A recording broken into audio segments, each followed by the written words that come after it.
Hey, how y'all doing? How y'all feeling? I hope you're doing great. Yeah, so we're going to be reacting to Estonia. I got a few comments from people, they wanted me to react to like different other countries because I'm always doing like the UK or Sweden. I do a lot of Germany and some other countries, but they want me to do other countries, and I don't mind. It's just that I just go by the views and how many people want to watch it, so that's what I base off the. But if y'all request for me to react to different countries, I will do it. Okay, I will do it. So anyway, let's get straight to this video. We're gonna learn a lot about this country.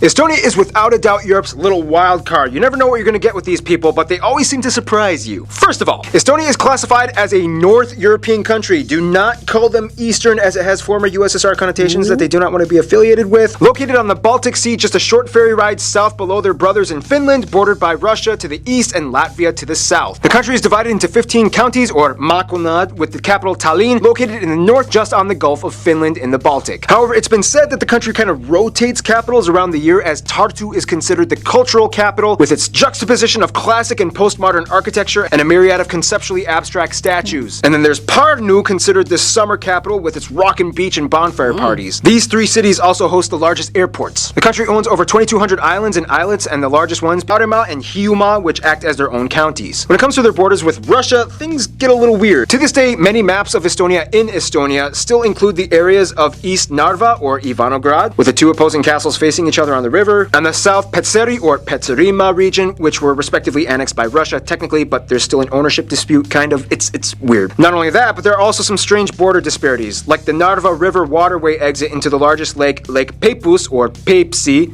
Peipsi, the largest transboundary lake in Europe. And then there's the Saatse Butte, a part of Russia that overlaps the Estonian 178 road for only 900 meters. Drivers from Estonia are not required to carry permits when passing through on car, but they're not allowed to pass on foot or stop by and pick any of the mushrooms. The Latvian border is pretty simple and straightforward until you get to the town of Valga, in which you get another Haskell Library incident in which the entire town is split in half by the border. That is crazy.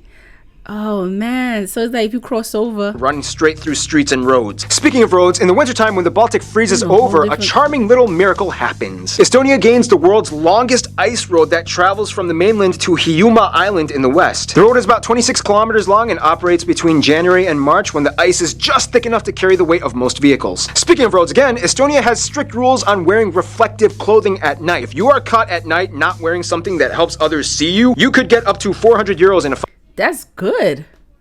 Everybody should be wearing that at night. Like, I'm quite sure the reason why they did that because they probably have a lot, they had a lot of incident where people, got hurt. That's good. Fine. Otherwise, Estonia is quite a charming place with quaint towns and saunas everywhere, and clear Wi-Fi can be found even in the most remote areas in the country. Even in the middle of the forest, which is actually kind of growing pretty fast. Cool.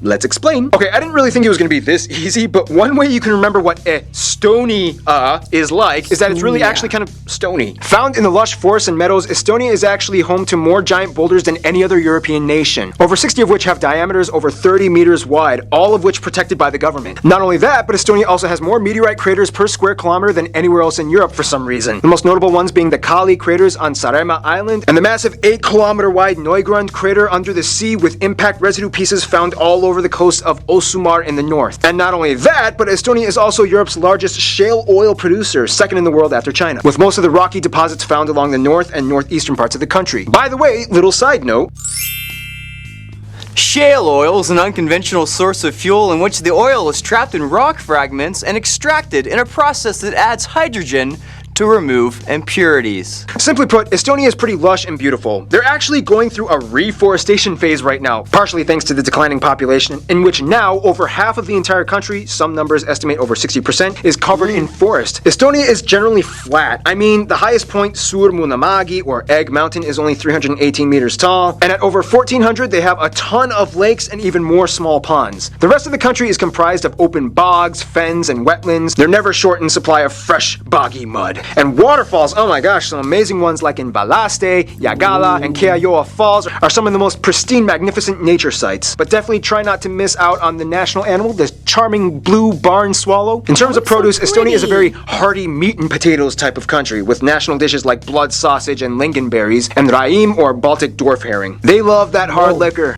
I love me some herring though. Ooh, I love it. I never had blood sausage before. I think the UK is known for that too, right? Is it the UK or Ireland? I think they both are.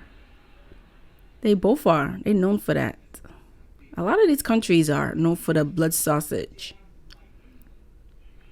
And it comes really cheap too. Because the alcohol is expensive and highly regulated by their government, Finnish people typically take the 45-minute ferry to Estonia simply to just buy cheap alcohol and come back. I'm not even joking. Oh, Estonia, you people are so unique. Let's tell the world who you are. Ah, Estonia, you want so bad to be labeled as Nordic. You're so close, but yeah, not quite there. First of all, the country has about 1.3 million people and has seen a 19% population decline in the past 2 decades. Why? The country is made up of nearly 70% of people that identify as ethnically Estonian, about 23% of the country is Russian, and the remainder are mostly Ukrainians, Finns, and other people groups. The national currency is the euro. They use the type F outlet and drive on the right side of the road. Estonians speak Estonian, a Uralic-based language in the same group as Finnish. Hungarian is technically a far-off distant cousin that they kind of lost contact with. Almost every Estonian I talked to has said that they can probably understand Finnish better than the Finns can understand them due to the fact that they have regular access to Finnish TV, whereas the Finns don't have Estonian. If they listen very hard, they might be able to have like a very basic conversation with each other. However, to speed things up, they usually just speak English. By the way, Estonia is fairly English friendly as it is taught in schools and most of the younger generation can carry on a decent conversation. Now, culture-wise, Estonia may be small but is packed with detail. First of all, throughout history, they were either subject to the Danes, Swedes, and the Germans or the Russians until finally they gained independence from the Soviet Union in 1991, literally by singing. Seriously. In 1987, Estonia was the first Soviet republic to defy the Soviet army, and they started to gather in huge crowds and spontaneously started singing Estonian national songs, which were strictly forbidden, and without any bloodshed, eventually won their independence. They gained freedom through song, which is why it's no surprise that at over 133,000, Estonia has the largest collection of written folk songs out of any country in the world. Okay, that's what's up. They take singing seriously here. And swinging. Estonians, of course, they do take it serious. Invented the sport of kicking, which is like when a person gets on a swing with solid arms made of steel with the objective to swing an entire 360 degrees around the fulcrum. Today, I mean, it looks so fun, but it's so dangerous. It looks so fun. I don't mind trying that. I'm like a little kid. When I see stuff like that, it looks so fun. I want to try it. Estonia has developed dramatically from its former years. Estonia is a highly tech-savvy country with more startups per capita than anywhere else in Europe. They invented Hotmail, Kazaa, and Skype, which was pretty much invented by Estonians. I mean, there was a Swede and a Dane. Okay. Got a lot of smart people over there. Involved somewhere, but the Estonians did pretty much all of the programming. Now here's the thing. To this day, Estonia has the highest prevalence of females to males in the world, with 0.84 men for every 1 woman. It's been said the reasoning behind this is because so many of the men were killed during the Soviet times, leaving an influx of women behind. To this day, Estonia also has the highest number of international fashion models.